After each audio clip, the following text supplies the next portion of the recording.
Hello दोस्तों, नमस्ते भाई, गुड इवनिंग। कैसे हैं बच्चों आप सभी लोग? स्टूडेंट्स, क्या आपको मेरी आवाज आ रही है? मेरे प्यारे दोस्तों, क्या आपको मेरी आवाज आ रही है? Good evening, good evening, good evening. बहुत सारे स्टूडेंट्स, बहुत सारे मेरे प्यारे भाई मेरे साथ जुड़ चुके हैं मैथ सीखने के लिए। मेरे प्यारे स्टूडेंट्स, हमारी गणित की एक जर्नी शुरू हो रही है। शुरू से लेकर आखिर तक आप टिके रहते हैं तो मैं हर एक बच्चे से वादा करता हूं कि वो गणित सीखेगा भी, सवाल भी सॉल्व करने लगेगा, 100% स्कोर भी करेगा। बस शुरू से लेकर आखिर तक आपको हमारे साथ टिके रहना है मेरे दोस्त। Good evening, good evening. अच्छा, आप में से कितने बच्चे ऐसे हैं जिनको यह फील होता है कि सर हमारा मैथ कमजोर है, हमको गणित से डर लगता है या हमसे सवाल नहीं होते? आप में से कितने बच्चे हैं ऐसे? आप में से मैं पूछना चाहूंगा कि आप में से कितने बच्चे ऐसे हैं जिनको गणित से डर लगता है, या जिन्होंने कभी आज तक, जैसे आपकी कोई 20 साल का है, कोई 21 साल का है, कोई 25 साल का है, कि उसने कभी गणित बहुत ज्यादा सॉल्व ही नहीं किया, कभी मैथ ढंग से पढ़ा ही नहीं है, लेकिन सरकारी नौकरी अगर आपको चाहिए, छोटी छोटी या बड़ी से बड़ी, तो आपको गणित पढ़ना पड़ेगा, गणित सीखना पड़ेगा, गणित में मेरे दोस्तों स्कोर करना पड़ेगा, तभी आपका सिलेक्शन होगा। अब गणित सीखना आपके लिए ऑप्शन नहीं, आपकी मजबूरी है, क्योंकि बिना गणित सीखे आप नहीं निकाल सकते बेटा गवर्नमेंट जॉब। एक चीज मैं आपसे और कहना चाहता हूं मेरे दोस्त, अगर आपका मैथ कमजोर है तो आपकी रीजनिंग भी कमजोर है, यह समझ लीजिए। अगर आपका मैथ मजबूत होगा तो उसके साथ साथ आपकी रीजनिंग और एनालिटिकल अप्रोच भी जो है मजबूत हो जाएगी। यानी कि एक सब्जेक्ट के साथ साथ ये दोनों सब्जेक्ट चलते हैं, मैथ प्लस रीजनिंग। और मेरे दोस्तों, आप जीएस कितना भी पढ़ लो, कितना भी जीएस सुबह शाम पढ़ लो, एक दिन में 10-10 घंटे, आप कभी जीएस में 100% स्कोर नहीं कर सकते। आप जीएस में 60%, 70% स्कोर कर लो, बहुत अच्छी बात, बड़ी बात है। आप जीएस के 25 सवालों में से 16-15 सवाल ठीक कर लो, बहुत बड़ी बात है।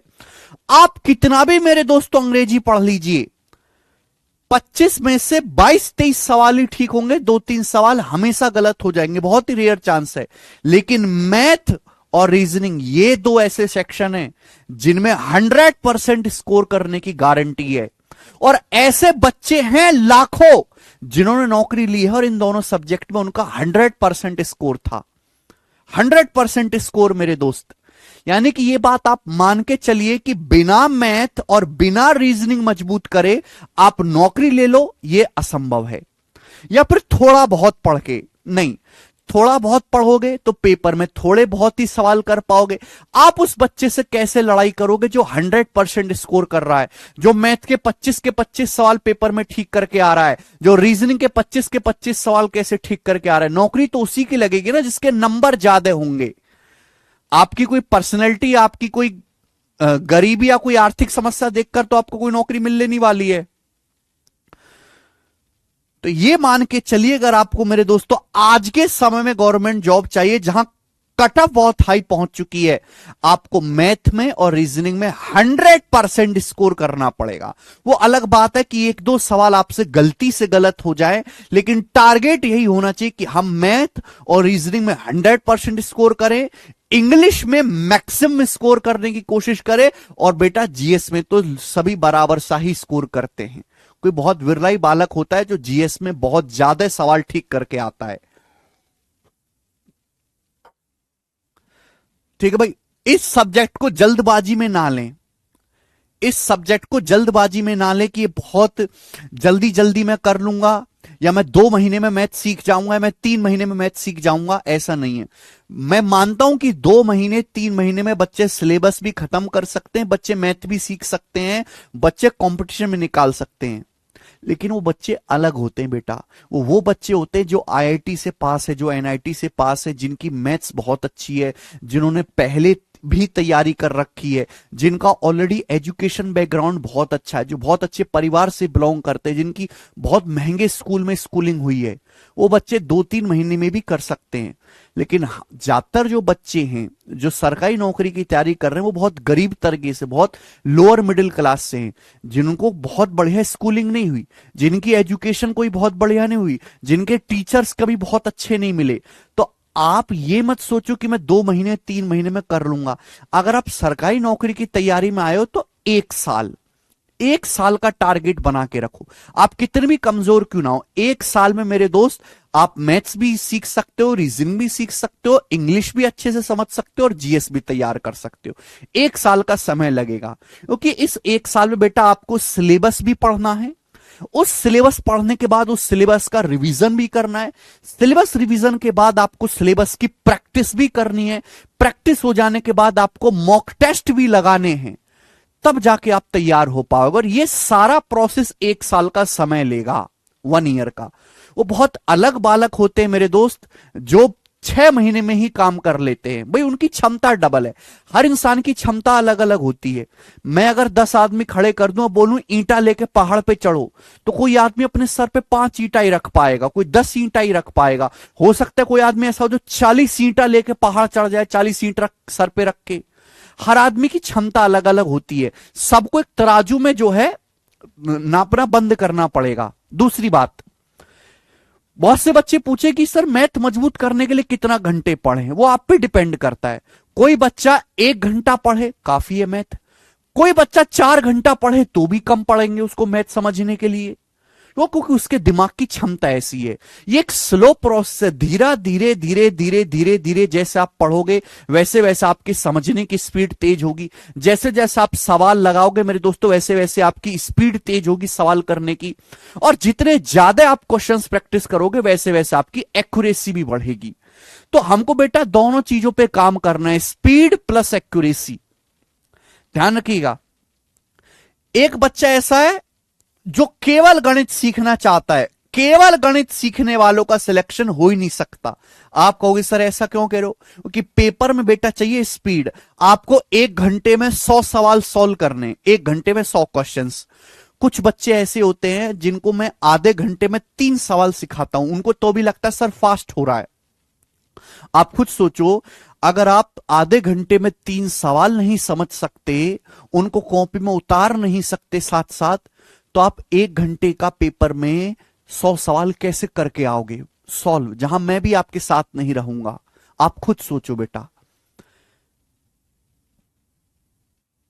देखो हमें थोड़ा स्पीड से तो पढ़ना पड़ेगा, क्योंकि सिलेबस बहुत लंबा है, सिलेबस बहुत बड़ा है, और समय जो है वो बहुत कम है। केवल हम गणित सीखने से काम नहीं चला सकते अगर हमारी स्पीड तेज ना हो। सिलेक्शन उसी का होगा जिसकी एक्यूरेसी भी बहुत अच्छी हो और जिसकी स्पीड भी बहुत अच्छी हो। आपको गणित पूरा आता है, भारत में ऐसे बहुत सारे बच्चे जिन्हें 1 घंटे की बजाय 3 घंटे दे दिए जाने कि 3 घंटे है, ले एसएससी सीजीएल प्री का पेपर सॉल्व कर ले।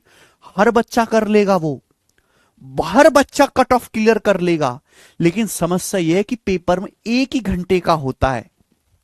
ठीक है, तो आपको एक्यूरेसी पे भी ध्यान देना है मेरे दोस्तों, और आपको स्पीड पे भी ध्यान देना है। और बेटा आप कहोगे सर ये कैसे बढ़ेगी, हमारी एक्यूरेसी और स्पीड कैसे मजबूत होगी, बताता हूं मैं आपको। थोड़ा सा ओवरव्यू लेते हैं मेरे भाई।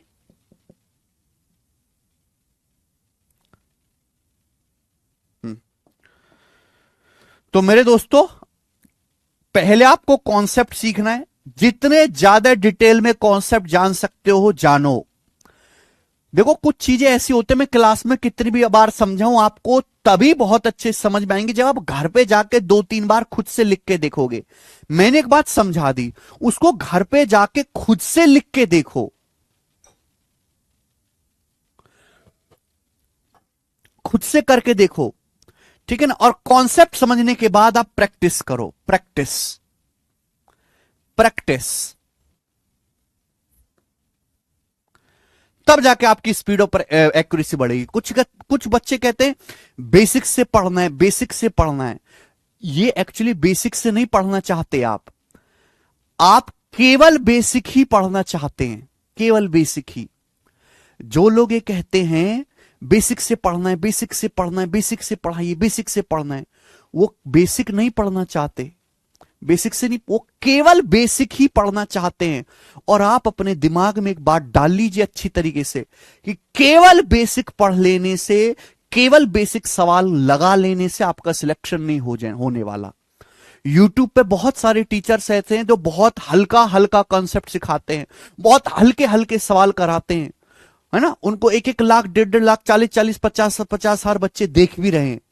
हर बच्चे को उनकी क्लास देख के लग रहा है कि यार मैं भी सीजन निकाल सकता हूं। वो दिन में सपने देख रहा है, दिन में, क्योंकि उसे वास्तविकता का पता ही नहीं कि एग्जाम में किस लेवल तक पूछा जा रहा है। आप बहुत बेसिक बातों को तो आसानी से पकड़ लोगे, लेकिन जैसे लेवल बढ़ता है आपके दिमाग की नसें हिलना शुरू हो जाती हैं। ठीक है। अगर किसी कॉन्सेप्ट की शुरुआत मेरे दोस्तों यहां से होती है तो हम बहुत नीचे से पढ़ाएंगे, यहां तक तो हर बच्चा समझ जाता है, टीचर पढ़ाते भी यहां तक है। लेकिन बेटा मेरे भाई, एग्जाम में आता तो यहां तक है ना, इस चीज को हम कैसे छोड़ दें। ये मेरे दोस्तों ग्रीन सिग्नल, ये जो पिंक सिग्नल है, पिंक, इसे हर बच्चा समझ लेता है, हर बच्चा एडेप्ट कर लेगा। लेकिन जैसे ही एक लेवल बढ़ेगा वैसे दिमाग की नसें हिलना शुरू हो जाती है और बच्चा बौखला जाता है। वो बौखलाना कैसे बंद होगा? बौखलाना कैसे बंद होगा? जब आप घर पे जाके उन्हीं चीजों को दोबारा करके देखोगे, 3 बार करके देखोगे, 4 बार करके देखोगे। प्रैक्टिस, प्रैक्टिस और प्रैक्टिस। जिस दिन आप प्रैक्टिस बहुत ज्यादा करोगे उस दिन आसान के साथ साथ मुश्किल सवाल भी मेरे दोस्तों होने लगेंगे आपसे। केवल आसान कॉन्सेप्ट और आसान सवाल के पीछे मत भागो, वो आपको बर्बाद कर देंगे, वो आपको नौकरी से दूर ले जाएंगे। वो आपको मीठे जरूर लगेंगे करने में, लेकिन वो बेटा पेपर में केवल आसान चीजें नहीं आती हैं। आपको अच्छे सवाल भी प्रैक्टिस करने पड़ेंगे, अच्छे कॉन्सेप्ट भी डिस्कस करने पड़ेंगे, मुश्किल चीजें भी करनी पड़ेंगी। कोई बालक ये सोचता है कि पहले मैं प्री के सवाल, प्री के कंटेंट पढ़ लेता हूं, बाद में मेंस की तैयारी करूंगा। वो समय बीत गया जब प्री और मेंस में 3-3 महीने का गैप मिलता था, बच्चे खुल के तैयारी कर पाते थे। आज प्री के पेपर में और मेंस के पेपर में मात्र 40 दिन का गैप मिलता है, और 40 दिन में कोई मेंस की तैयारी नहीं कर सकता। यानी कि आप कोई भी कॉन्सेप्ट पढ़ें तो पूरा पढ़ें। हर कॉन्सेप्ट पे इजी सवाल भी बनता है, मॉडरेट भी बनता है, और बहुत मुश्किल भी बनता है जो दिमाग की नसें खोपड़ी खोल कर रख दे, जिसको 1 साल को समझने में शायद आपको 1 घंटा लग जाए। वो भी आपको साथ साथ ही करना है, चाहे आपको कितनी भी परेशानी क्यों ना हो समझने में। प्री और मेंस एक साथ ही पढ़ना है, चाहे आपको पढ़ने में कितनी भी परेशानी क्यों ना हो। यह सुन लीजिए, जो वो बच्चे बेवकूफ हैं जो पहले प्री की बात करते हैं फिर बाद में मेंस के बारे में सोचते हैं, ऐसे लोगों का कुछ नहीं होना, क्योंकि उनकी तैयारी हमेशा आधी अधूरी रह जाती है।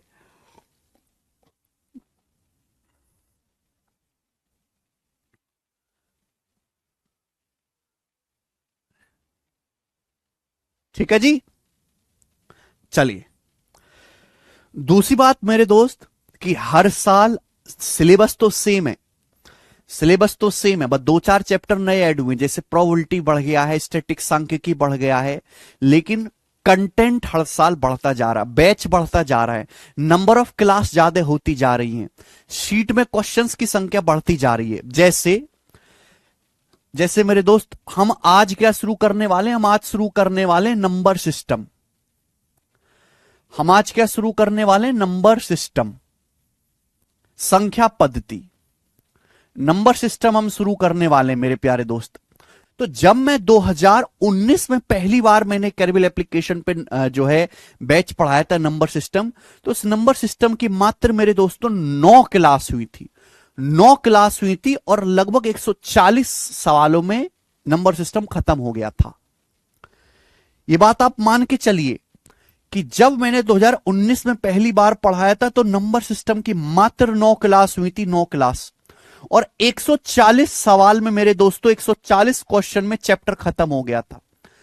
लेकिन 2019 के बाद 2019, 20, 21, 22, 23 और 24, 6 साल बीते। अब अब इन 6 सालों में हर साल पेपर हुए, सीजीएल का पेपर हुआ, सीटीएसएल का पेपर हुआ, सीपीओ का पेपर हुआ, एमटीएस का पेपर हुआ, सिलेक्शन पोस्ट का पेपर हुआ, स्टेट एग्जाम हुए, टीचिंग का, बिहार टीचर का पेपर हुआ, बीपीएससी हुआ, डीडीए का पेपर हुआ, सीडीएस का पेपर हुआ।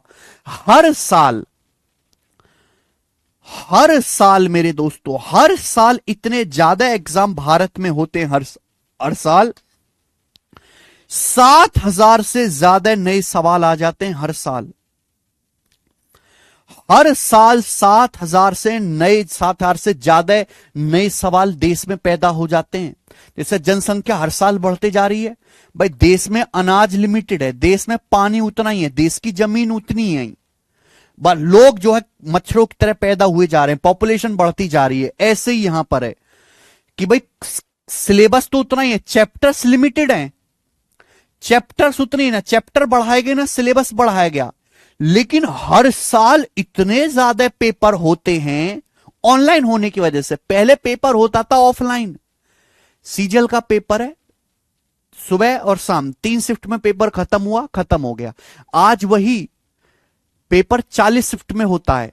तो जहां पहले एग्जामिनर को 25 मैथ के 75 सवाल बनाने पड़ते थे, आज वहीं ऑनलाइन पेपर कराने के लिए एक शिफ्ट में 25 सवाल, तो 40 शिफ्ट में कितने, 1000 सवाल हो गए। एक एग्जाम में 1000 सवाल नए हो रहे हैं केवल सीजीएल का पेपर करवाने के लिए। अब इन जो इतने सारे पेपर होते हैं हर साल सीजीएल के, भाई भरोगे तो आप सीजीएल का भी फॉर्म, आप सीटीएसएल का भी फॉर्म भरोगे, आप एमटीएस का फॉर्म भी भरोगे, आप कांस्टेबल की भर्ती निकल आएगी वो भी भरोगे, कुछ समय में बिहार कांस्टेबल की भर्ती निकलेगी आप वो भी भरोगे, क्योंकि फॉर्म बड़े सस्ते हैं आजकल सरकारी नौकरियों के, इसलिए बच्चा सारे फॉर्म भरता है और फिर सब में उम्मीद लगाता है कि मेरी सब में नौकरी लग जाए। अब ये इतने सारे जो सवाल हैं, ये सवाल हमें शीट में अपडेट करने पड़ते हैं।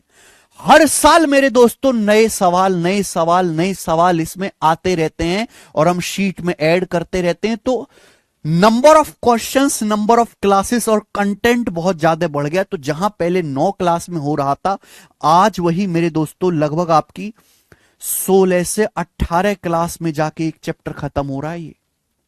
और हमें 300 से ज्यादा क्वेश्चंस कराने पड़ रहे हैं, 300 से ज्यादा सवाल, केवल नंबर सिस्टम सिखाने के लिए बच्चों को।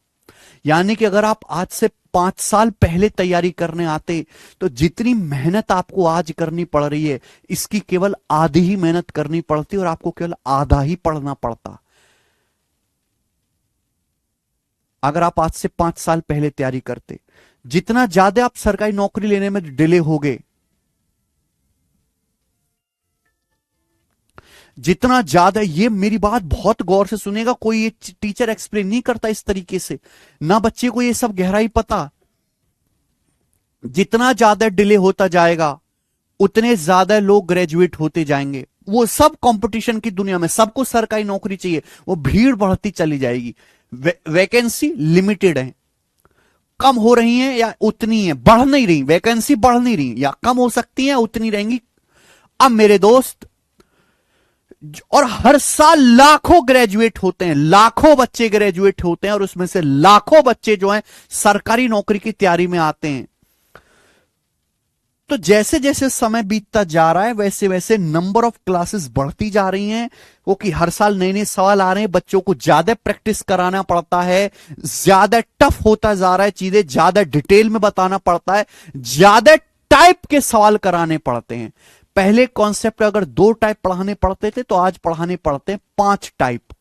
सिलेबस या चैप्टर्स नहीं बदला, सिलेबस के अंदर का, चैप्टर्स के अंदर के टाइप बढ़ गए और वो आपको पढ़ना पड़ेगा, यानी कि समय लगेगा। तो जहां 5 से 6 महीने में बैच खत्म होता था, आज वहां आपको 8 से 10 महीने देना पड़ेगा, तब जाके आप प्री प्लस मेंस दोनों के लिए तैयार हो पाओगे। प्री प्लस मेंस दोनों की बात कर रहा हूं मैं। वो अलग बात है कि आप हल्का हल्का पढ़ लीजिए प्री के हिसाब से, तो आप जल्दी कर लें, लेकिन मेंस में क्या करोगे? बिना मेंस के सिलेक्शन होने वाला है नहीं बिल्कुल भी।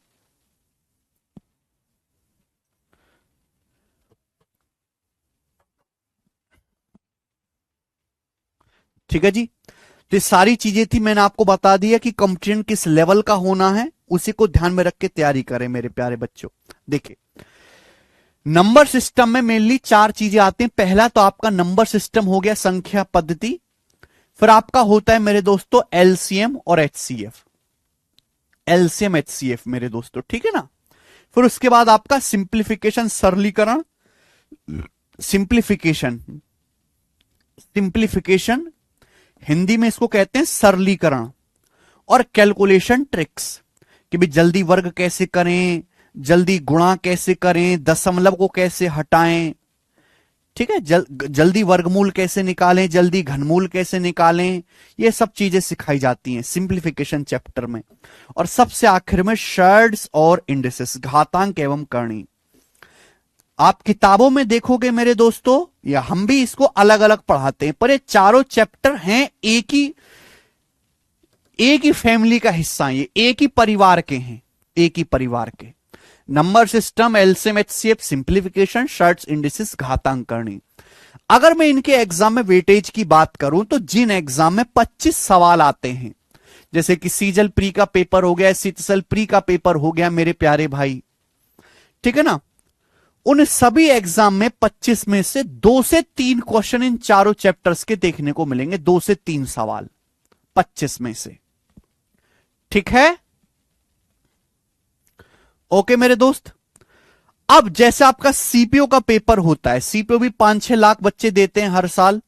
सीपीओ के पेपर में प्री में मैथ आता है जिसमें 50 क्वेश्चन आते हैं, तो 50 में से 4 से 5 क्वेश्चन इनसे पूछे जाते हैं, इन चारों चीजों से मिलाकर, ठीक है भाई मेरे।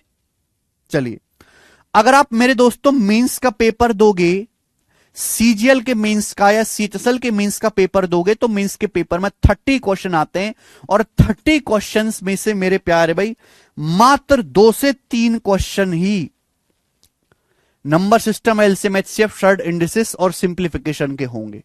मेंस का पेपर दोगे मेरे दोस्तों। अगर आप कोई पुलिस वगैरह का पेपर देते हैं, पुलिस का पेपर दोगे या रेलवे का पेपर दोगे, तो मैथ के 20 सवाल ही आते हैं ज्यादातर उसमें, है ना। पुलिस का पेपर दोगे या रेलवे का पेपर दोगे, ठीक है, पुलिस या कांस्टेबल का पेपर दोगे या टीचिंग का पेपर होता है, तो 20 सवाल आते हैं, और उन 20 में से मेरे दोस्तों क्योंकि स्टेट एग्जाम में नंबर सिस्टम ज्यादा पूछा जाता है, तो 2 से 4 सवाल तक का, किसी किसी शिफ्ट में 4-4 सवाल भी नंबर सिस्टम से आते हैं, ठीक है। आप सीडीएस का पेपर दोगे जिसमें 100 क्वेश्चन आते हैं मेरे दोस्तों, सीडीएस का पेपर दोगे 100 क्वेश्चन पूछे जाते हैं इसमें डिफेंस का, तो उसमें 8 से 10 सवाल आपके नंबर सिस्टम से होते हैं इन चारों चैप्टर से मिलाकर, तो ये इसका वेटेज है।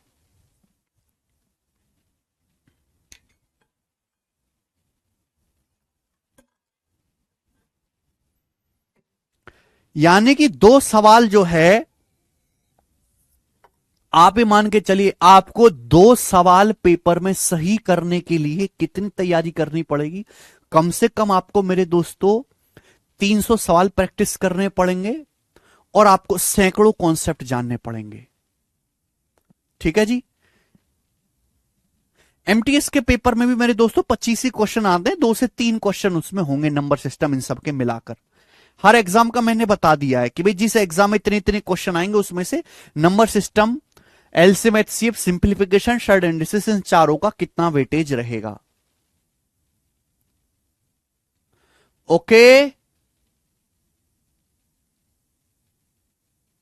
चलिए अब शुरू करते हैं मेरे दोस्तों आज की क्लास, या फिर हम आज का कॉन्सेप्ट शुरू करें नंबर सिस्टम का बेटा कॉन्सेप्ट। तो आज की क्लास का मेरे प्यारे भाई कॉन्सेप्ट नंबर 1, आज की क्लास का कॉन्सेप्ट नंबर 1 बहुत डिटेल में, बहुत धीरे धीरे मैं पढ़ाऊंगा, कोई जल्दबाजी नहीं है, ठीक है जी।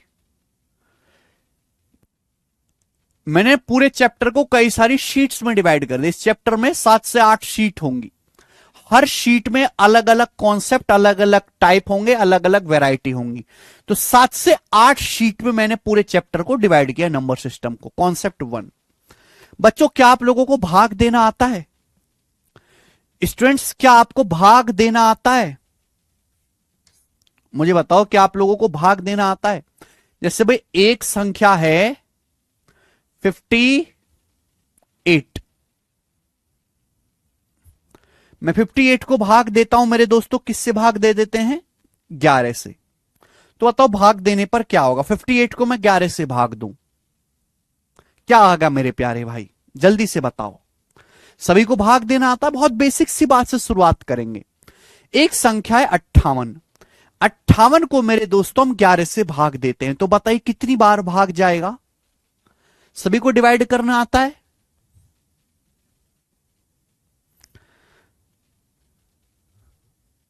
अब बेटा डिवाइड करना नहीं सिखाऊंगा मैं आपको, बैच है जीरो टू हीरो, मैं यहां पे आपको डिवाइड करना नहीं सिखाऊंगा, मैं आपको जल्दी डिवाइड करना सिखाऊंगा। डिवाइड करना आपको आना चाहिए।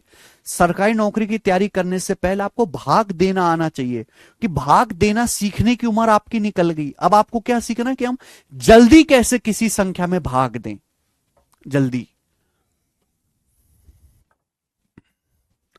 देखो अगर हम 58 को भाग दे 11 से, तो 58 तो 11 से पूरा भाग नहीं होगा। आप बताओ, 58 तो 11 से पूरा नहीं कटता। अब 58 से जस्ट छोटा है, हम 58 को भाग देना 58 को, 58 से जस्ट छोटा वाला ऐसा नंबर ढूंढो जो 11 से कटता हो। कौन सा बेटा? 55। तो कितनी बार भाग जाएगा? 5 बार। 11 पंजे 55, 11 पंजे 55, 55 चला जाएगा मेरे प्यारे भाई। तो कितना शेषफल बच गया? 3। 3 मेरे दोस्तों आपका शेषफल बच गया, 3 आपका रिमाइंडर बच गया, 3। इसको बोलते हैं मेरे प्यारे भाई हम रिमाइंडर, या हिंदी में कहते हैं शेषफल। भाग देने पर सबसे आखिर में जो बच जाता है, भाग देने पर सबसे आखिर में जो बच जाता है नीचे, उसको हम रिमाइंडर या हिंदी में शेषफल कहते हैं। शेषफल यही है। ये बात सभी को पता है कि वे 58 से जस्ट छोटा ये नंबर ढूंढो जो 11 से कटता है। आप कहोगे सर 55, 11 पंजे 55 जाएगा, कितना बच जाएगा? 58 में से 55 घटाना पड़ेगा, घटाने पर नीचे 3 बच जाएगा, इसे हम 3 कहते हैं, इसे हम कहते हैं शेषफल या रिमाइंडर मेरे प्यारे बच्चों। इतना ही आपको समझना है, इतनी ही काफी है, इतनी ही मेरे दोस्तों आपका धन्यवाद है अगर आप ये जानते हैं। अगर आखिर में शेषफल 3 बच रहा है, तो इसका मतलब ये जो नंबर 58 है, ये जो नंबर 58 है, ये 11 से भाग नहीं होता। ये जो नंबर 58 है मेरे दोस्तों, ये 11 से पूरा डिवाइड नहीं हुआ, 11 से पूरा भाग नहीं हुआ। आप बोलोगे हां जी सर, आपने बिल्कुल अच्छी बात यहां पर हमें बताई और हमें मजा आ गया। यानी कि ये जो नंबर 58 है, जब मैंने 11 से भाग किया तो आखिर में 3 शेषफल बच गया। शेषफल बच गया यानी कि 58 11 से पूरा भाग नहीं हुआ। अब पूरा भाग हो जाने का क्या मतलब है, या इंग्लिश में कहें कंप्लीटली डिविजिबल का क्या मतलब है? अगर आखिर में शेषफल 0 बच जाए तो हम उसको कहते हैं कि भाई पूरा पूरा भाग हो गया। जैसे मेरे प्यारे भाई ये है 112। अब 112 को मेरे प्यारे भाई मैं 14 से डिवाइड करूं, बताओ कितनी बार जाएगा बेटा? कैसे भाग करेंगे 112 को 14 से?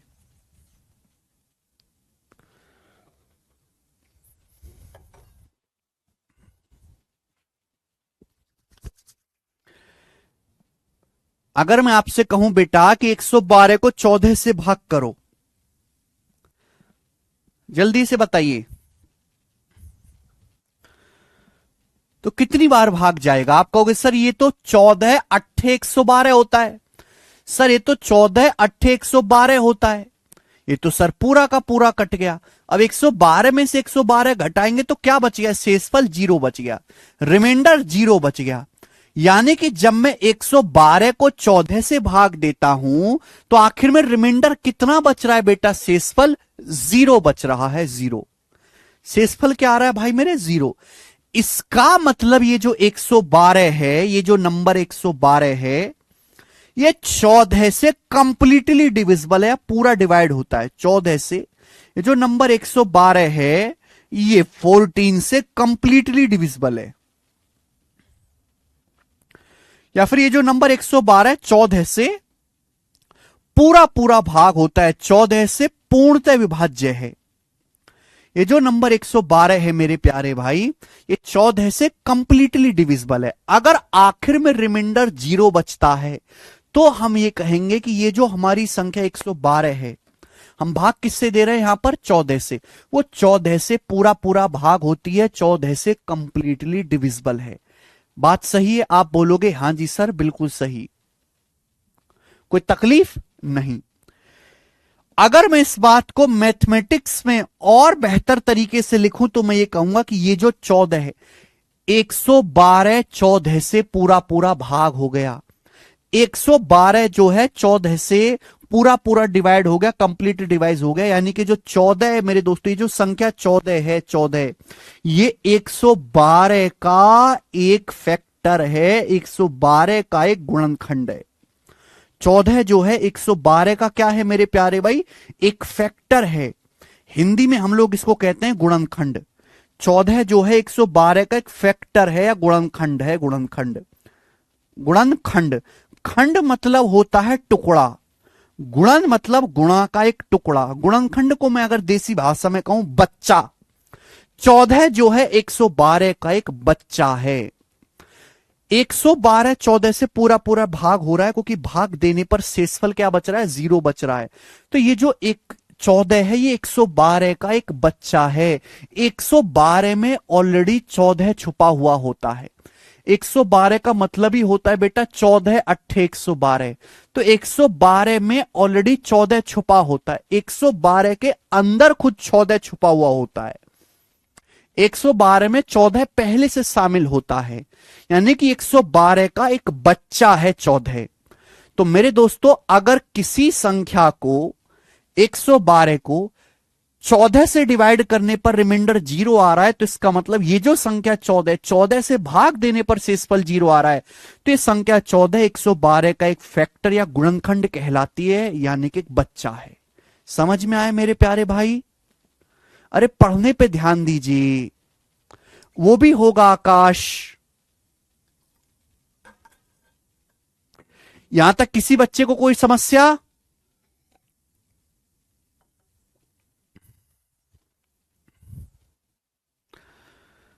तो 14 जो है 112 का एक फैक्टर है, एक बच्चा है। क्यों बच्चा है? क्योंकि 112 जो है वो 14 से कंप्लीटली डिवाइड होता है, डिवाइड करने पर रिमाइंडर 0 बचता है। अब यहां जैसे मैंने 58 को 11 से डिवाइड किया, डिवाइड करने पर रिमाइंडर क्या बच गया? 3 बच गया। यानी कि 11 जो है 58 का फैक्टर नहीं है। क्या 11 58 का फैक्टर है? नहीं है, कोई इन फैक्टर नहीं है, क्योंकि भाग करने पर रिमाइंडर 3 बच रहा है। क्लियर बात? यहां तक आप बोलोगे हां जी सर, यहां तक एकदम बात क्लियर है, इसमें एक भी हमें धेले की परेशानी नहीं है। अगला कॉन्सेप्ट आप जानेंगे। अगला कॉन्सेप्ट देखो, अगर बच्चा है तो पापा भी होंगे। तो मैं ये कह सकता हूं कि जब हम 112 को डिवाइड करते हैं 14 से, तो डिवाइड करने पर रिमाइंडर 0 आ रहा है। यानी कि ये जो संख्या 112 है हमारी, ये जो संख्या 112 है, ये 14 से पूरा पूरा डिवाइड हो गई, यानी कि 14 112 का एक फैक्टर है। या फिर मैं उल्टा कहूं तो मैं ये कहूंगा कि ये जो संख्या 112 है, 112 14 का एक मल्टीपल है।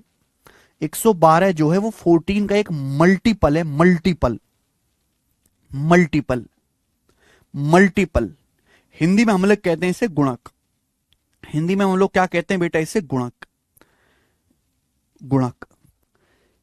112 जो है वो 14 का एक पापा है। 112 में ऑलरेडी 14 छुपा हुआ होता है। 14 की किसी संख्या 8 में गुणा करने पर 112 आ रहा है। यानी कि जो 112 है 14 का एक मल्टीपल है, एक गुणक है। मल्टीपल का मतलब 14 की किसी नंबर में गुणा करके 112 आएगा। तो 112 क्या बन गया? 14 का मल्टीपल बन गया। तो मल्टीपल का मतलब होता है बेसिकली पहाड़ा। जैसे मेरे दोस्तों मैं आपके सामने एक संख्या लिखता हूं 14, मैंने आपके सामने एक संख्या लिख दी बेटा 14, तो 14 के मल्टीपल क्या क्या होंगे?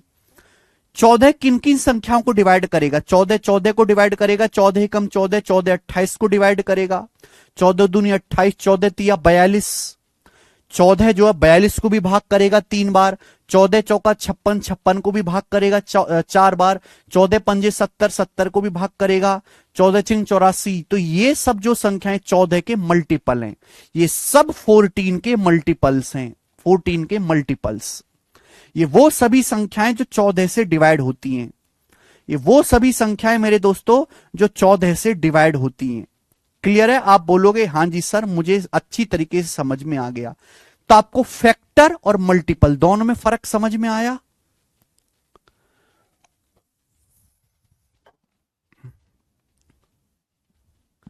अरे भाई आकाश, चुपचाप पढ़ी बेटा, मुर्दे की तरह चुपचाप बिना कुछ बोले। वहां से भी करेंगे, लेकिन ये जो है ज्यादा इंपॉर्टेंट है, ज्यादा सीक्वेंस में है।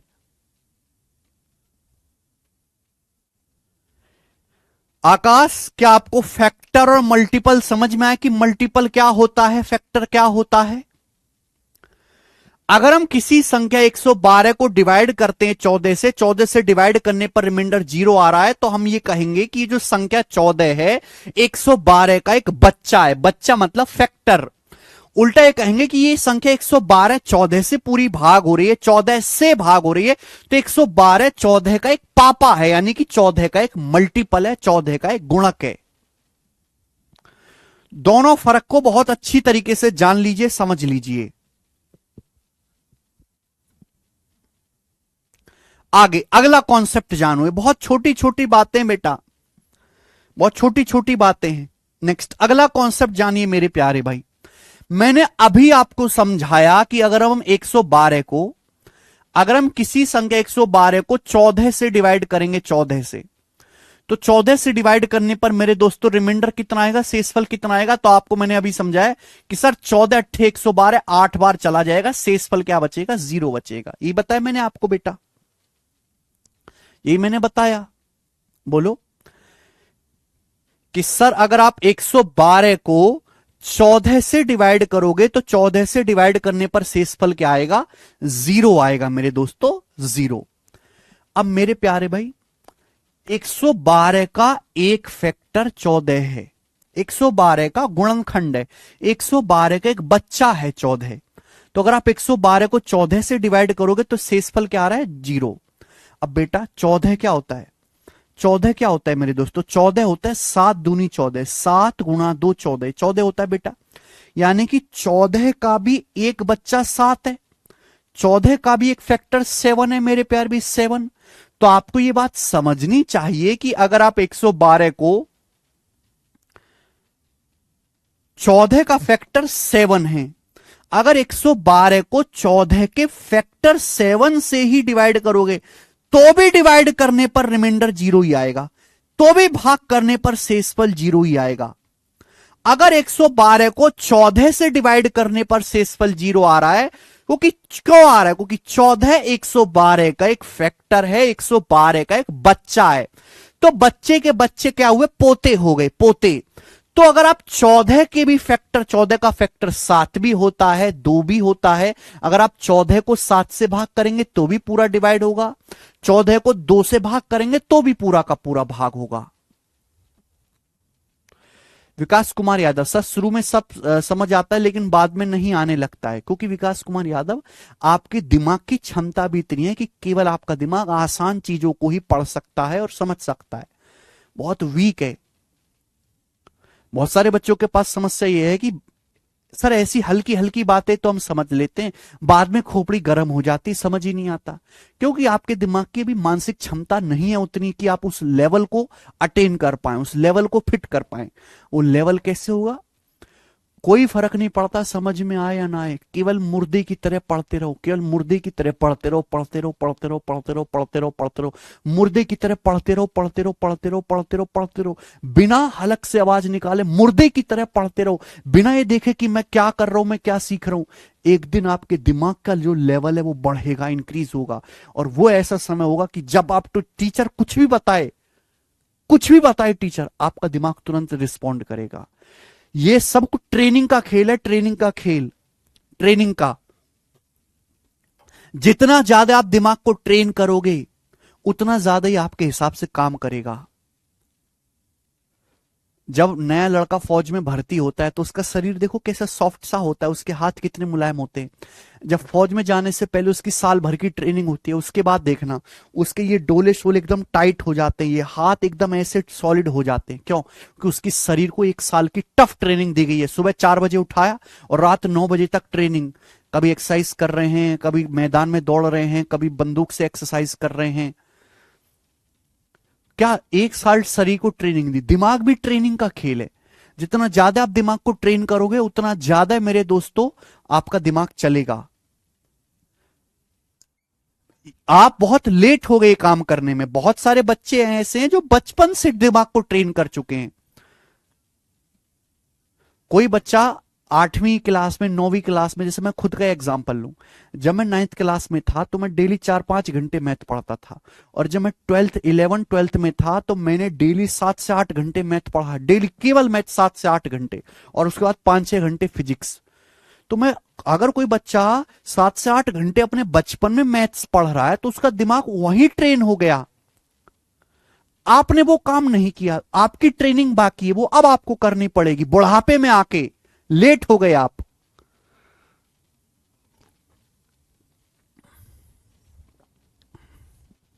ठीक है, तो कॉन्सेप्ट समझ में आ गया कि फैक्टर के फैक्टर से भी डिवाइड करेंगे तो भी रिमाइंडर 0 ही आएगा। ये सब बहुत बेसिक सी बातें थी जो मैंने आपको कॉन्सेप्ट समझाने के लिए समझे। अगली कॉन्सेप्ट अब आएगा बेटा, अगला कॉन्सेप्ट अब आएगा। आ जाइए बेटा, अगला कॉन्सेप्ट। कॉन्सेप्ट अगर समझ में आ गया, सवाल छू मंतर। सवाल छू मंतर मेरे प्यारे भाई ध्यान से सुनिएगा। मैं आपके सामने 4 चीज लिखूंगा। ए की पावर n प्लस बी की पावर n।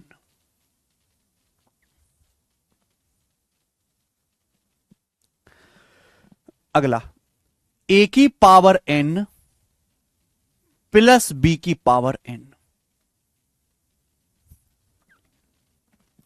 फिर से यहां देखिए, ए की पावर n माइनस बी की पावर n।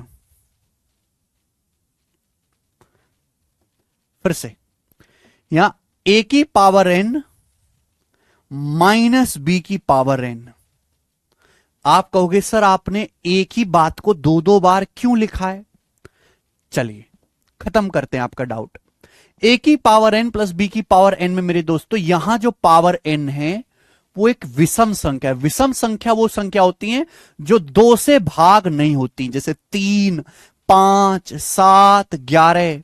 ये वो नंबर है जो 2 से डिवाइड नहीं होते मेरे दोस्तों। तो पावर n जो है यहां पर एक ऑड नंबर है, एक विषम संख्या है, विषम संख्या। ए की पावर n प्लस बी की पावर n, यहां पावर जो है n, ये ऐसा नंबर है मेरे दोस्तों कि एक इवन नंबर है, इवन नंबर। यहां n जो है वो इवन नंबर है मेरे प्यारे भाई, एक सम संख्या है, सम संख्या, एक इवन नंबर है, सम संख्या। आइए, ए की पावर n माइनस बी की पावर n। बेटा यहां जो पावर n है ये एक ऑड नंबर है, ऑड नंबर, यानी कि एक विषम संख्या है, विषम संख्या। और यहां जो पावर n है, ए की पावर n माइनस बी की पावर n, यहां पावर n एक इवन नंबर है। इवन नंबर वो नंबर होते हैं जो 2 से भाग हो जाते हैं, जैसे 2, 4, 6, 8, 10, 12, 14, 16, 2 का पहाड़ा, 2 का पहाड़ा 2 से भाग होगा, उन्हें हम इवन नंबर या हिंदी में सम संख्याएं कहते हैं मेरे दोस्तों। ठीक है, तो बेटा मैंने आपके सामने 4 संख्याएं लिखी हैं। ध्यान देने वाली बात है कि पावर या घात सेम होनी चाहिए। ऐसा नहीं कि भाई ए पे पावर अलग है और बी पे पावर अलग है, गलत बात। पावर सेम होनी चाहिए। अगर यहां पावर n है मेरे प्यारे भाई तो यहां भी पावर n ही होनी चाहिए, हर जगह पावर सेम होनी चाहिए। अब मुझे करना क्या है, मुझे यह पता लगाना है कि जो चारों संख्याएं आपके सामने बोर्ड पर लिखी हैं, जो चारों संख्या आपके सामने बोर्ड पर लिखी हैं, इनमें a प्लस बी और a माइनस बी से कौन कौन भाग होता है। इनमें a प्लस बी और a माइनस बी से कौन कौन डिवाइड होता है, ये बताओ। a प्लस बी और a माइनस बी से कौन कौन डिवाइड होता है, हमें यह बताना है मेरे प्यारे बच्चों। ठीक है जी, ए प्लस बी और ए माइनस बी से कौन कौन भाग होगा, कौन कौन डिवाइड नहीं होगा? बताओ मेरे प्यारे बच्चों, ए प्लस बी और ए माइनस बी।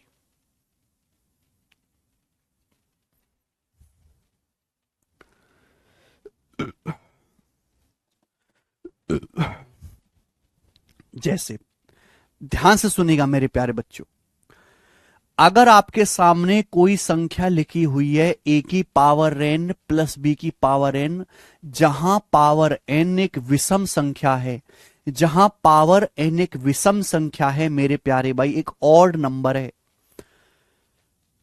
चाहे कुछ भी हो, चाहे पावर 1 हो, 3 हो, 5 हो, 7 हो, 9 हो, 11 हो, 13 हो, ऑड पावर होनी चाहिए।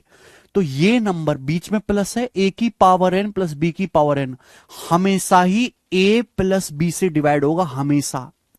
ऐसा हर एक नंबर हमेशा ए प्लस बी से डिवाइड होगा, ऑलवेज, चाहे कोई भी नंबर लिखा हुआ हो, लेकिन ए माइनस बी से डिवाइड नहीं होगा। हमेशा ये ए प्लस बी से भाग होगा, लेकिन ए माइनस बी से भाग नहीं होगा। चलो, नहीं समझोगे? जब तक मैं पूरी बात ना कह दूं मेरे प्यारे भाई, कुछ ना कहें अपने मुंह से, जब तक मैं पूरी बात ना समझा दूं। मैंने लिखा ए की पावर एन प्लस बी की पावर एन। पावर क्या है? एक ऑड नंबर आपको लेना है, ऑड नंबर, एक विषम संख्या आपको लेनी है। तो बेटा अगर मैं n की वैल्यू 1 लेता हूं, अगर मैं n की वैल्यू 1 लेता हूं कि भाई 1 एक ऑड नंबर है, अगर मैं n का मान 1 लेता हूं मेरे प्यारे बच्चों, तो क्या हो जाएगा? a की पावर 1 प्लस b की पावर 1 किसके बराबर हो जाएगा? a प्लस बी के बराबर हो जाएगा, यानी कि a प्लस बी से डिवाइड होगा। अगर मैं n की जगह 1 रखता हूं तो एक संख्या क्या बन जाएगी? a की पावर 1 प्लस b की पावर 1, तो यानी कि a प्लस बी हो गया, a प्लस बी से पूरा पूरा भाग होगा। अगर मैं n की जगह 3 रखता हूं, 3 तो संख्या क्या होगी बेटा? a cube plus B cube होगी, a की पावर 3 प्लस b की पावर 3, n की जगह 3 रखो। अगर आपको याद हो मेरे दोस्तों, और आपको याद होगा ही, मुझे पूरा विश्वास है, आप पढ़े हैं, a cube plus B cube का क्या फॉर्मूला है? a cube plus B cube का फॉर्मूला है a plus B into A square minus A B plus B square, a plus B into A square minus A B plus B square. ये a cube plus B cube का formula है। दिख रहा है सभी को formula? आप बोलोगे हां जी सर दिख रहा है। तो आप ये देख रहे हैं कि a cube plus B cube के फॉर्मूले में भी a प्लस बी आता है, a cube plus B cube के फॉर्मूले में भी a प्लस बी आता है। यानी कि मेरे दोस्तों, चाहे मैं n की जगह पावर 1 रखूं तो भी a प्लस बी से भाग होगा, अगर मैं n की जगह पावर 1 रखूं तो भी a प्लस बी से भाग होगा, a प्लस बी से भाग होगा, और अगर मैं n की जगह पावर 3 रखूं तो भी a प्लस बी आना ही आना है। देखो, a cube plus B cube का एक फैक्टर a प्लस बी है, a cube plus B cube का एक बच्चा ही तो है, a cube plus B cube का एक बच्चा ही तो है a plus B, a cube plus B cube का। ऐसे ही अगर मैं n की जगह 5 रखूंगा, 5 फॉर्मूला होगा अलजेब्रा का, आप n की जगह 5 रखो, 7 रखो, 9 रखो, 11 रखो, हमेशा ये a प्लस बी आना ही आना है, हमेशा a प्लस बी आना ही आना है मेरे प्यारे भाई। तो यानी कि एक नियम बन गया कि आप n की जगह कुछ भी पावर रखो, मैंने आपको 1 और 3 रख के दिखाया, हमेशा a प्लस बी आएगा ही आएगा, a प्लस बी से डिवाइड होगा ही होगा मेरे दोस्त। यानी कि मेरे प्यारे भाई कि a की पावर n प्लस b की पावर n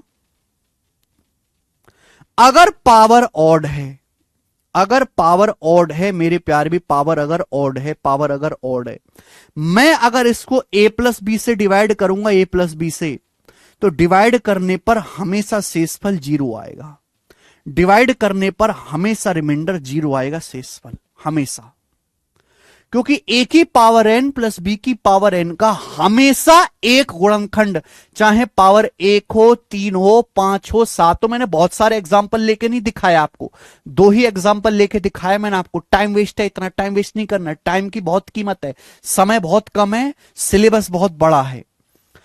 अगर पावर ऑड है तो a की पावर n प्लस b की पावर n हमेशा a प्लस बी से भाग होगा, और भाग करने पर शेषफल हमेशा 0 आएगा। a की पावर n प्लस b की पावर n का ऑलवेज एक फैक्टर ए प्लस बी होगा। ए की पावर एन प्लस बी की पावर एन का हमेशा फैक्टर ए प्लस बी होगा, लेकिन ए माइनस बी नहीं होगा। ए माइनस बी का कोई जिक्र ही नहीं है। ए की पावर एन प्लस बी की पावर एन का हमेशा एक फैक्टर, हमेशा एक गुणनखंड ए प्लस बी होगा अगर पावर ऑड है। ए माइनस बी नहीं होगा, क्योंकि ए माइनस बी आ ही नहीं रहा। अब जैसे मैं आपसे एग्जाम्पल पूछूं, एग्जाम्पल की ये बताओ बेटा, ये बताओ जरा कि 15 की पावर 31 प्लस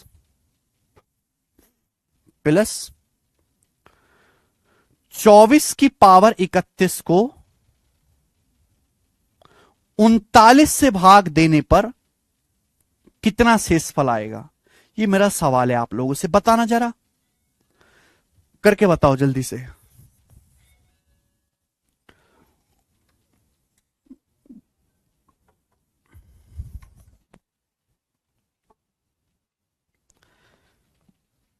बेटे कॉन्सेप्ट, पेपर में कॉन्सेप्ट थोड़ा ना पूछा जाता है, पेपर में पूछा जाता है उस कॉन्सेप्ट पर बेस्ड सवाल यह आएगा कि बताओ 15 की पावर 31 प्लस 24 की पावर 31 को 39 से भाग देने पर क्या शेषफल आएगा। यही हेडिंग होगा सवाल का। 15 की पावर 31 प्लस 24 की पावर 31 को 39 से डिवाइड करने पर, 39 से भाग देने पर क्या शेषफल आएगा। तो सबसे पहले आपको पहचानना पड़ेगा कि भैया ये जो सवाल में हमको दिया गया है ये किस फॉर्म का है, ये क्या दिया गया मुझे सवाल में सबसे पहले पहचानना पड़ेगा। तो आप कहोगे सर ये देखो, ये ए की पावर एन बीच में प्लस, ए की पावर एन प्लस बी की पावर एन है, ये ए की पावर एन प्लस बी की पावर एन है। जहां पावर कैसी है, पावर ऑड है। पावर कैसी है मेरे दोस्तों, पावर एक ऑड नंबर है, विषम संख्या 31 2 से भाग नहीं होता। और मैंने अभी समझाया कि ए की पावर एन प्लस बी की पावर एन, ये जो नंबर है ए की पावर एन प्लस बी की पावर एन, अगर ये नंबर ए की पावर एन प्लस बी की पावर एन है, पावर अगर ऑड है, पावर अगर विषम नंबर है, तो ये हमेशा ए प्लस बी से डिवाइड होगा। ये नंबर हमेशा 15 प्लस 24 कितना होता है, 39। ये नंबर हमेशा 39 से पूरा डिवाइड होगा। ये नंबर हमेशा 39 से डिवाइड होगा, और 39 से डिवाइड होने पर रिमाइंडर कितना आएगा, 0। खत्म, बस सिंपल सी बात है।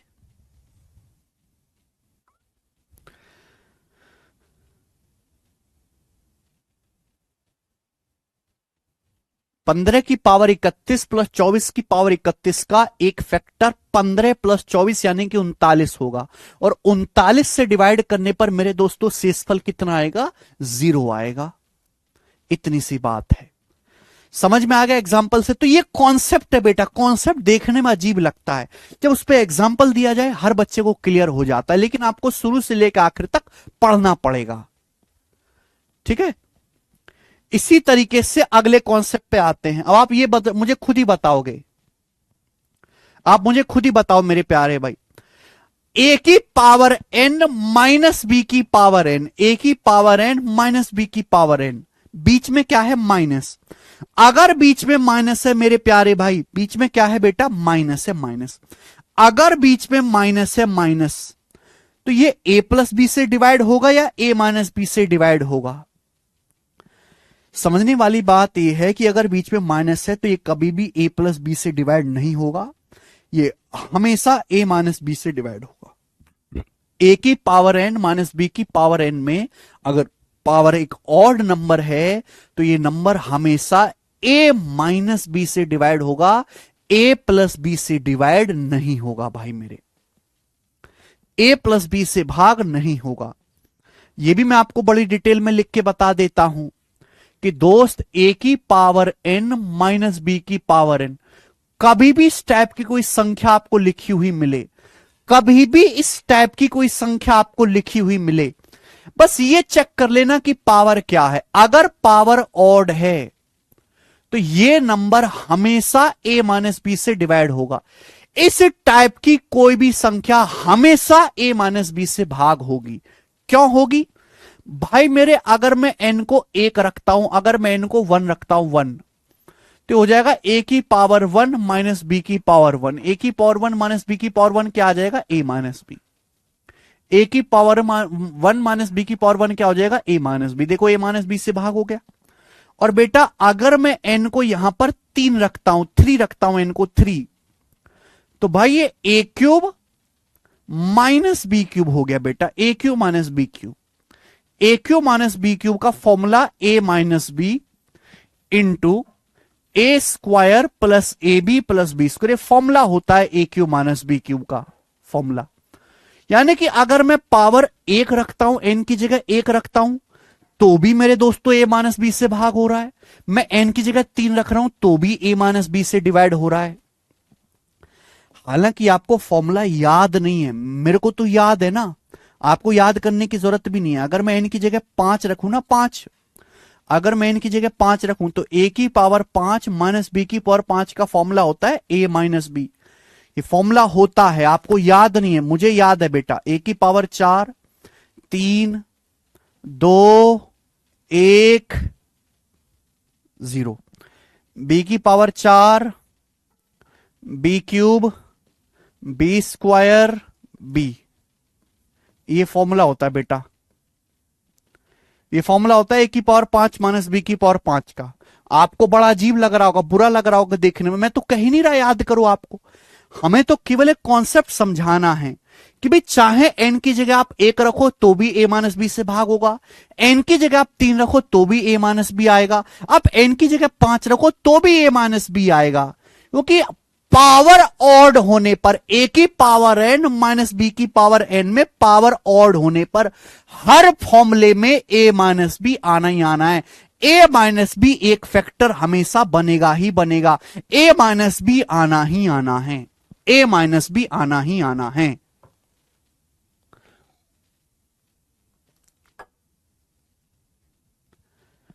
कोई भी पावर रहे, अगर पावर ऑड है तो a माइनस बी एक फैक्टर बन रहा है, और a माइनस बी अगर फैक्टर बन रहा है तो a माइनस बी से डिवाइड करने पर रिमाइंडर क्या आएगा? 0।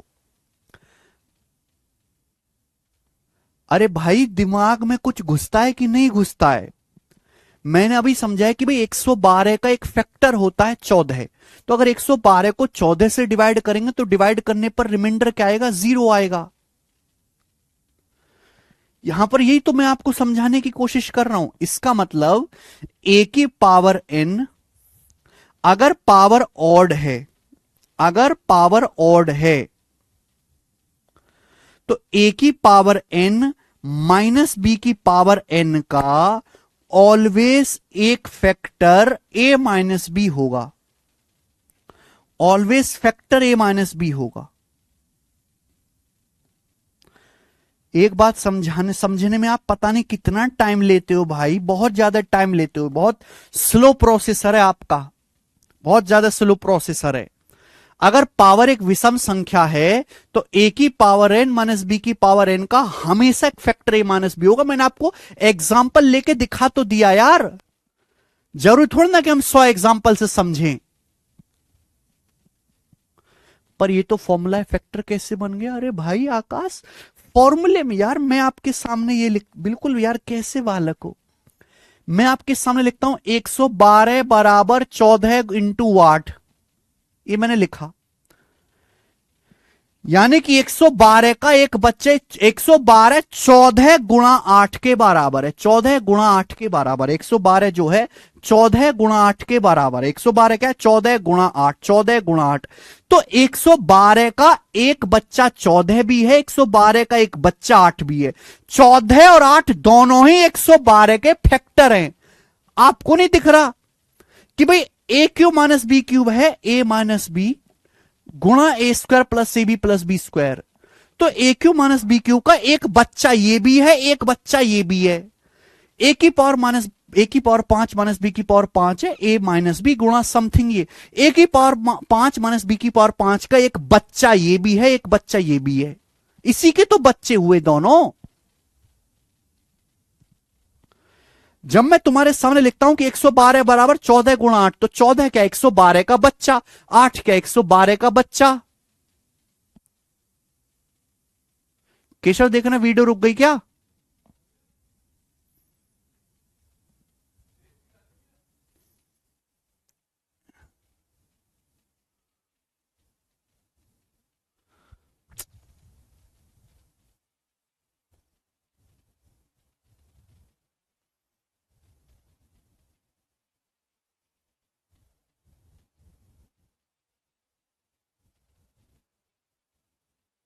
केशव क्लास नहीं चल रही, देखो जरा। अरे नहीं चल रही भाई, लाइव क्लास बंद हो गई है।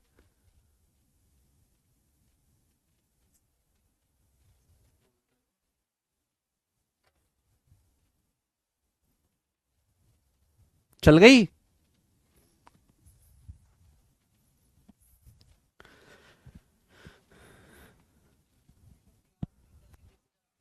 चल रही है? ये आपको याद नहीं कर रहे बेटा, ये तो मैंने आपको समझाने के लिए लिख दिए हैं। मैं डायरेक्ट लिख देता फिर आप ये कहते कि सर बताओ कहां से आया। अब मैंने आपको ये समझाया कहां से आया है, तो आप ये कह रहे हो सर फॉर्मूले तो हमें याद ही नहीं। याद करने की जरूरत नहीं, कोई जरूरत नहीं याद करने की। मैं केवल इतना कहना चाहता हूं भाई कि ए की पावर एन माइनस बी की पावर एन में अगर पावर ऑड है, ये मैंने आपको 3 एग्जाम्पल लिख के दिखा दिए। इन एग्जाम्पल से मैं देख सकता हूं कि हमेशा ए माइनस बी एक गुणनखंड बन रहा है, फैक्टर बन रहा है। इसका मतलब ए की पावर एन माइनस बी की पावर एन का हमेशा एक फैक्टर ए माइनस बी होगा। अगर पावर एक ऑड नंबर है, एक विषम संख्या है, तो ए की पावर एन माइनस बी की पावर एन हमेशा ए माइनस बी से डिवाइड होगा, ऑलवेज ऑलवेज। अब जैसे मैं आपसे सवाल पूछूं, ये बताओ जरा, हम आपसे सवाल पूछते हैं मेरे प्यारे भाई, क्या सवाल ले ले बेटा, ये बताओ। 73 की पावर 59 माइनस 13 की पावर 59 को 15 से डिवाइड करने पर, 15 से डिवाइड करने पर कितना शेषफल आएगा? ये मेरा सवाल है आपसे, बताओ बेटा। ये क्वेश्चन आ गया पेपर में। पेपर में सब कॉन्सेप्ट नहीं पूछा जाएगा आपसे, तो मैंने आपको प्रूफ करके समझाया है। अब देखो, एक कॉन्सेप्ट का प्रूफ समझने के लिए दूसरा कॉन्सेप्ट आना चाहिए। 73 की पावर 59 माइनस 13 की पावर 59 को 15 से भाग देने पर क्या शेषफल आएगा? पेपर में सवाल ही आएगा। तो सबसे पहले ये पहचानो किस टाइप की संख्या दी हुई है। ये जो संख्या आपको दी है बेटा, ये जो संख्या आपको दी है 73 की पावर 59 माइनस 13 की पावर 59, ये किस टाइप की संख्या है? तो आप कहोगे सर ए की पावर एन माइनस बी की पावर एन है। बिल्कुल ऐसा नंबर है, ए की पावर एन माइनस बी की पावर एन। सर बीच में माइनस है। पावर देखिए, पावर क्या है मेरे दोस्तों? पावर एक ऑड नंबर है, 59 एक ऑड नंबर है। पावर एक ऑड नंबर है, विषम संख्या। यानी कि 73 की पावर 59 माइनस 13 की पावर 59, ये जो संख्या आपके सामने है, इसका एक फैक्टर क्या होगा बेटा? इसका ये जो संख्या 73 की पावर 59 माइनस 13 की पावर 59 है, इसका एक फैक्टर 73 माइनस 13 यानी कि 60 होगा। ये इस संख्या का एक गुणनखंड 60 होगा। ये जो संख्या है ये 60 से पूरा पूरा डिवाइड होगी। ये जो संख्या है 60 से पूरा पूरा डिवाइड होगी। इस संख्या का एक बच्चा 60 है। अब आप मुझे खुद बताओ, अगर कोई संख्या 60 से डिवाइड होती है तो वो संख्या 15 से डिवाइड भी होगी। भाई अगर कोई संख्या 60 से डिवाइड होती है तो 60 का ही एक बच्चा होता है बेटा 15। 15 चौका 60, 60 का ही एक बच्चा होता है 15। अगर इस संख्या का, ये जो आपके सामने संख्या लिखी हुई है, इस संख्या का एक फैक्टर है 73 माइनस 13 ए माइनस बी, ए की पावर एन माइनस बी की पावर एन में अगर पावर ऑड है तो इसका एक गुणनखंड 73 माइनस 13 60 होगा। अगर ये संख्या 60 से भाग हो रही है तो ये संख्या 60 का ही एक फैक्टर मेरे प्यारे भाई 15 है, तो 15 से भी भाग होगी और 15 से भाग देने पर शेषफल क्या आएगा? रिमाइंडर 0 आएगा, 0। तो इसका आंसर क्या आएगा बेटा? 0। ठीक है, चलिए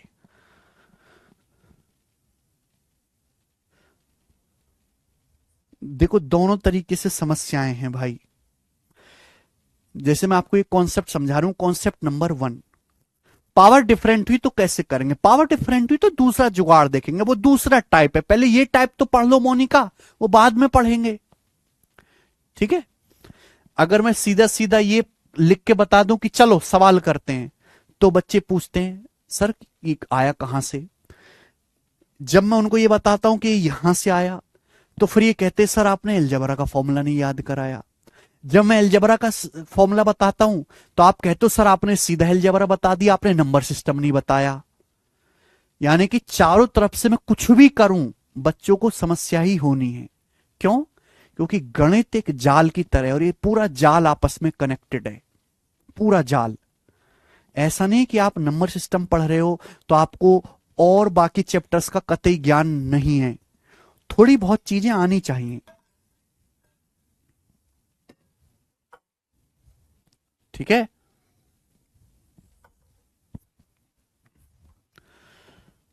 और जरूरी नहीं कि हमारे एक चीज का प्रूफ समझें, ये जरूरी नहीं है कि हम एक हर एक चीज का प्रूफ समझें, ठीक है। अगर हमको सीधा कॉन्सेप्ट भी याद है तो भी हमारा काम चल जाएगा, सीधा कॉन्सेप्ट भी याद है नहीं यश, ओके।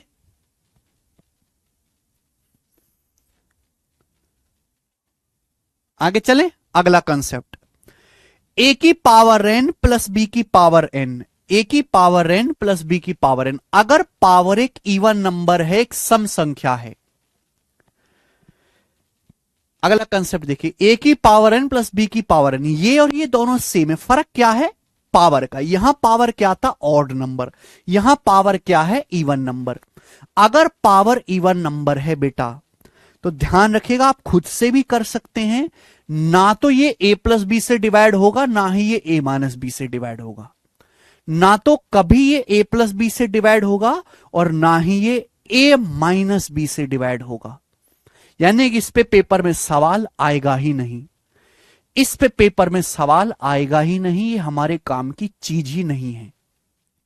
अब हमारे काम की चीज बनती है ये, बचती है ये, ए की पावर एन माइनस बी की पावर एन। अगर पावर एक इवन नंबर है, अगर पावर एक सम संख्या है, इवन नंबर वो नंबर होते हैं जो 2 से कट जाते हैं, जैसे 2, 4, 6, 8, 10, 12। तो ए की पावर एन माइनस, बीच में माइनस होना चाहिए, ध्यान रखिएगा बेटा, ये देख लिया करो, बीच में माइनस है प्लस है, पावर इवन है ऑड है, बस ये दो चीजें आपको देखने की, बीच में माइनस है प्लस है, पावर ऑड है इवन है, ये दो चीज आपको चेक करनी है। अब आप मुझे बताओ कि ये संख्या है, ये ए प्लस बी से भाग होगी या ए माइनस बी से भाग होगी, जल्दी से बताओ। बहुत बढ़िया, बहुत बढ़िया मेरे प्यारे भाई, ज्यादातर बच्चे खुद ही बता रहे हैं कि ए की पावर एन माइनस बी की पावर एन, अगर पावर इवन है बेटे, अगर पावर इवन है तो ये नंबर ए प्लस बी से भी डिवाइड होगा और ए माइनस बी से भी डिवाइड होगा, दोनों से ही डिवाइड होगा, दोनों से ही डिवाइड होगा। ए की पावर एन माइनस बी की पावर एन, मेरे प्यारे बच्चों, अगर पावर एक इवन नंबर है, इवन नंबर, तो ए प्लस बी से भी डिवाइड होगा, ए माइनस बी से भी डिवाइड होगा, दोनों से भाग होगा। कैसे? आप एन की जगह 2 रखो, आप एन की जगह मेरे दोस्तों क्या रखिए? 2 रखिए, तो क्या हो जाएगा? ए स्क्वायर माइनस बी स्क्वायर। और ए स्क्वायर माइनस बी स्क्वायर दुनिया जानती है, ए स्क्वायर माइनस बी स्क्वायर होता है ए माइनस बी गुणा ए प्लस बी, होता है कि नहीं होता है? आप बोलोगे हाँ जी सर, ए माइनस बी गुणा ए प्लस बी। यानी कि n बराबर 2 रखने पर ए स्क्वायर माइनस बी स्क्वायर क्या बन रहा है? ए माइनस बी गुणा ए प्लस बी। यानी कि A square minus B square का एक बच्चा ए माइनस बी भी है, एक बच्चा ए प्लस बी भी है। इसी तरीके से अगर आप पावर 4 रखोगे मेरे प्यारे भाई, पावर 4 रखोगे, आप n की जगह 4 रखो मेरे दोस्तों, क्या बन जाएगा?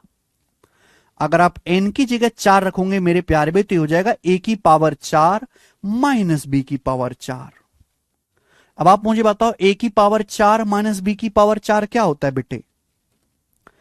पावर 4 का मतलब है स्क्वायर का भी स्क्वायर, 2 दूनी 4। पावर 4 का मतलब है पावर 2 का भी पावर 2, स्क्वायर का भी स्क्वायर, ठीक है ना? ये होता है पावर 4 का मतलब।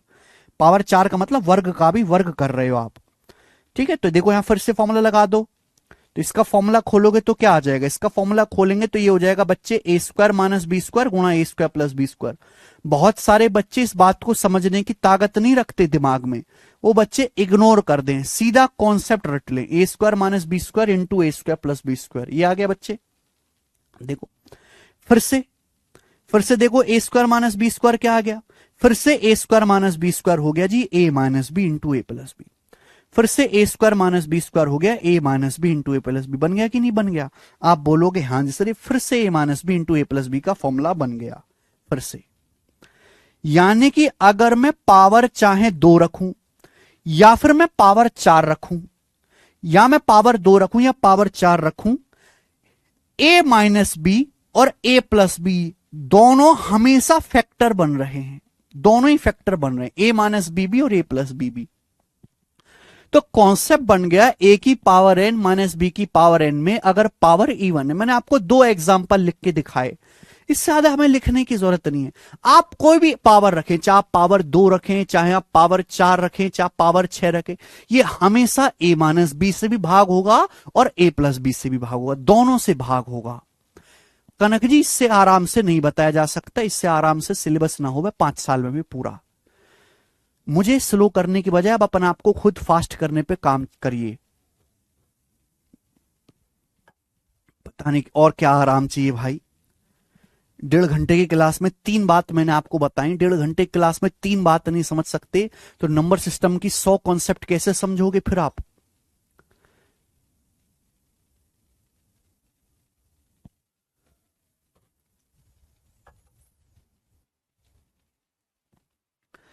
ए की पावर एन माइनस बी की पावर एन, घर पे जाके 10 बार लिख के देखो आप। घर पे आपके पास टाइम ही टाइम है, घर पे जाने के बाद आपके पास टाइम ही टाइम है, 23 घंटे आपके। मेरे पास तो 1.25 घंटा ही है भाई, मुझे 1.25 घंटे में इतनी सारी चीजें पढ़ानी है? मैं इससे भी स्लो करूंगा तो नहीं करवा सकता।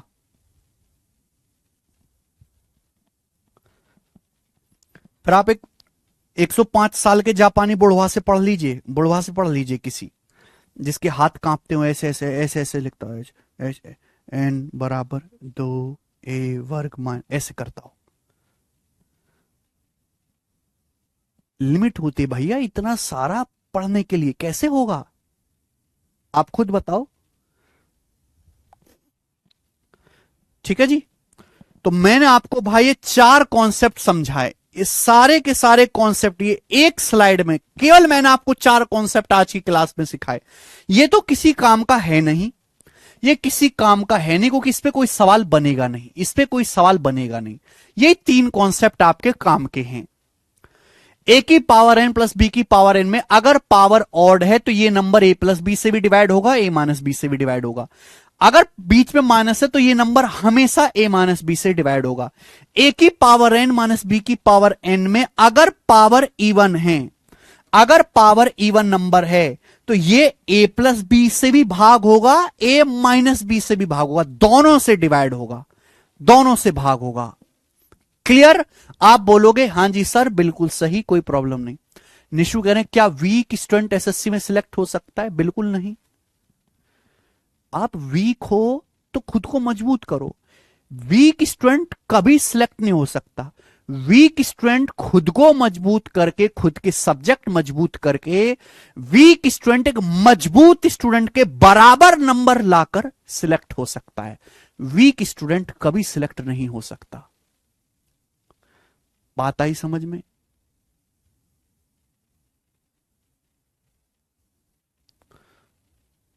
ठीक है भाई, चलिए अब इस पर बेस सवाल लेते हैं। ये मैंने आपको कॉन्सेप्ट समझाया धीरे धीरे, अब ये कॉन्सेप्ट आपको याद भी रखने पड़ेंगे।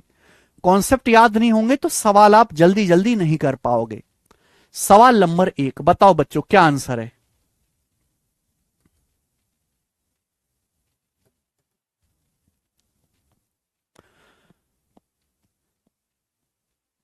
यदि 29 की पावर 41 प्लस 37 की पावर 41 को 33 से डिवाइड किया जाता है तो शेषफल क्या आएगा? ये मेरा सवाल है भाई मेरे, जल्दी से देखो, ऑप्शंस आपके सामने हैं। जब आपने सवाल देखा 29 की पावर 41, ये संख्या 29 की पावर 41 प्लस 37 की पावर 41, इस संख्या को 33 से भाग दिया जाएगा तो शेषफल क्या होगा? इस संख्या को 33 से डिवाइड करेंगे तो शेषफल क्या होगा? सबसे पहले देखो ये संख्या कैसी है, बीच में प्लस है, पावर दोनों जगह 41, 41 पावर ऑड है, पावर दोनों जगह ऑड है, 41 एक विषम संख्या है बेटा। कौन सा कॉन्सेप्ट है? ये वाला कॉन्सेप्ट लगेगा। सामने कॉन्सेप्ट लिखा हुआ है, बस आपको याद होना चाहिए कि भाई ए की पावर एन प्लस बी की पावर एन, अगर बीच में प्लस है, पावर ऑड है, तो ये नंबर हमेशा ए प्लस बी से डिवाइड होगा। ये जो नंबर है मेरे प्यारे भी 29 की पावर 41 प्लस 37 की पावर 41 का फैक्टर मेरे दोस्तों क्या आएगा? ए प्लस बी। इसका फैक्टर ए प्लस बी यानी कि 29 प्लस 37 होगा। 29 प्लस 37 कितना होता है मेरे प्यारे भाई? 66। इसका एक फैक्टर 66 होगा। ये जो संख्या आपके सामने लिखी हुई है संख्या 66 से पूरी पूरी भाग होगी। अगर बेटा ये संख्या 66 से भाग हो रही है तो 66 का ही बच्चा है 33, 66 का ही फैक्टर है 33। अगर ये संख्या 66 से भाग हो रही है तो 66 का फैक्टर 33 से भी भाग होगी, और 33 से भी भाग देने पर शेषफल क्या आएगा? 0। आंसर खत्म। अगर कोई संख्या 66 से डिवाइड होती है तो इसका मतलब वो संख्या 33 से भी भाग होगी, और 33 से भाग करने पर शेषफल कितना आएगा? 0 आएगा।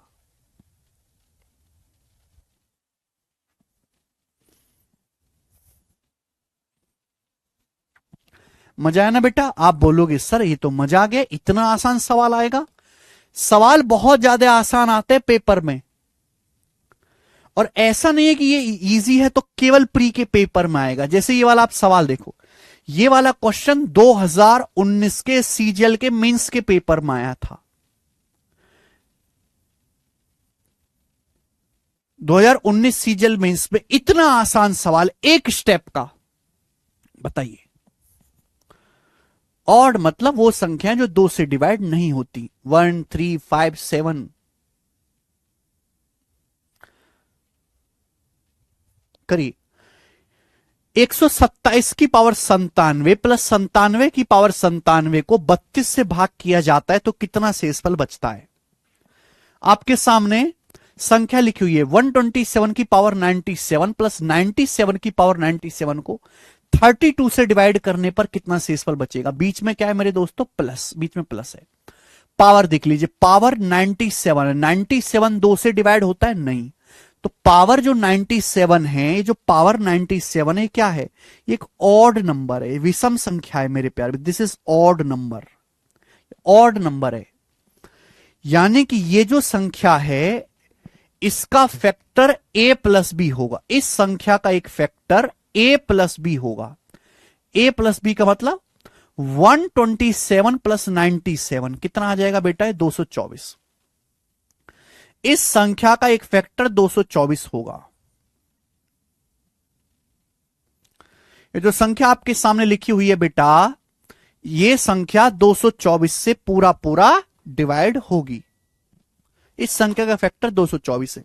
लेकिन सवाल में तो पूछा क्या ये संख्या 32 से डिवाइड होगी?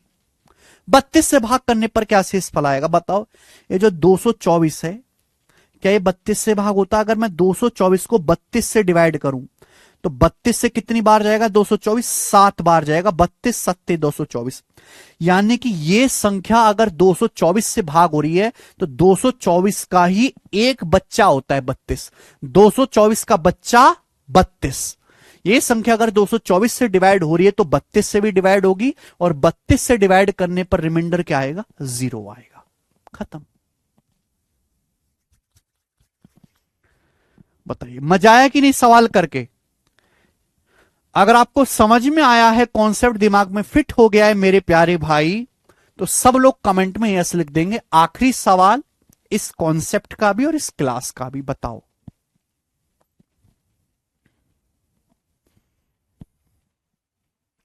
सर हर दिन 6 आवर्स प्लस लाइव क्लास देखना पड़ता है, आई के नीचे डार्क सर्कल्स बन गया है, कैसे क्लास करें? 2 क्लास आपका, 1 क्लास इंग्लिश है। बेटा अगर आप 6 घंटे लाइव क्लास नहीं देख पा रहे, आपका शरीर साथ नहीं दे रहा, आपकी आंखें साथ नहीं दे रही, तो आप ये बताओ, आज ऑनलाइन का जमाना है, तो आप 8 घंटे कंप्यूटर स्क्रीन के सामने बैठ के जॉब कैसे करोगे?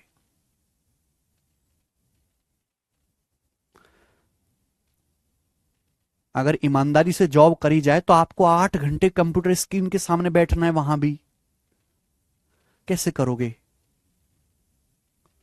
कुछ ना कुछ मेडिकेशन लीजिए, डॉक्टर को दिखाइए, करना तो पड़ेगा आपको। चाहे आप इनकम टैक्स इंस्पेक्टर बन जाएं, जीएसटी बन जाएं, आप एक क्लर्क बन जाएं मेरे दोस्त, आप इनकम टैक्स असिस्टेंट बन जाएं, आपको बैठ के तो कंप्यूटर के सामने ही काम करना है।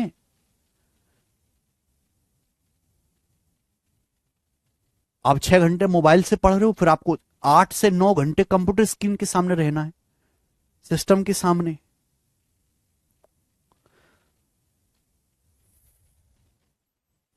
वो जमाने बीत गए जब आपको डॉक्यूमेंटेशन पेपर पे करना पड़ता था। आजकल डॉक्यूमेंटेशन भी जो करना है वो आपको कंप्यूटर पे पीपीटी में करना है। पीपीटी में कैसे करेंगे बेटा? ये तो एक लाइफ टाइम वाली प्रॉब्लम हो गई।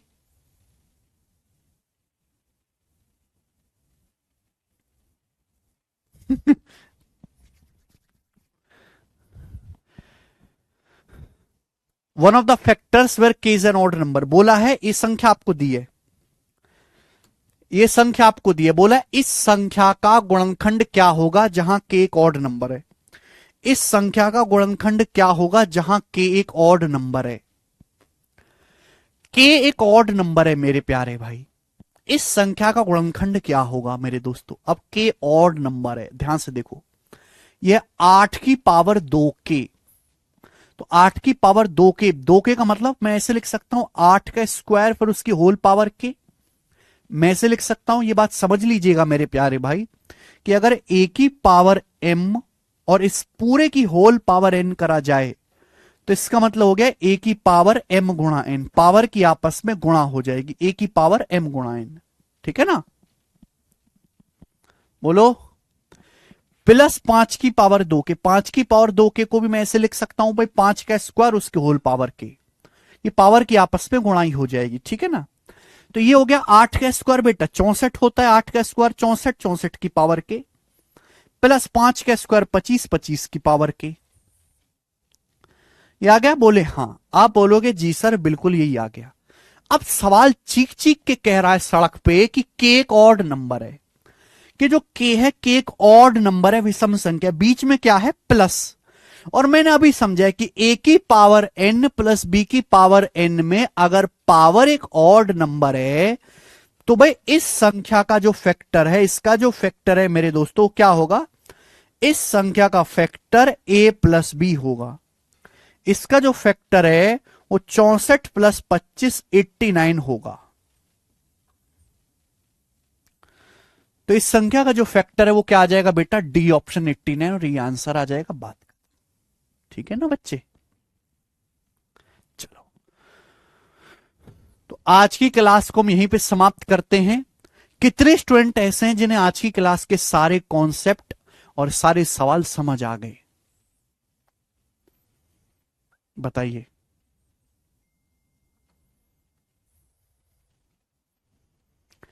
एक बार कमेंट में हमें बताइए मेरे प्यारे भाई। उदय सिंह गलती मत करो भाई, ऐसी माइनर मिस्टेक मत करो।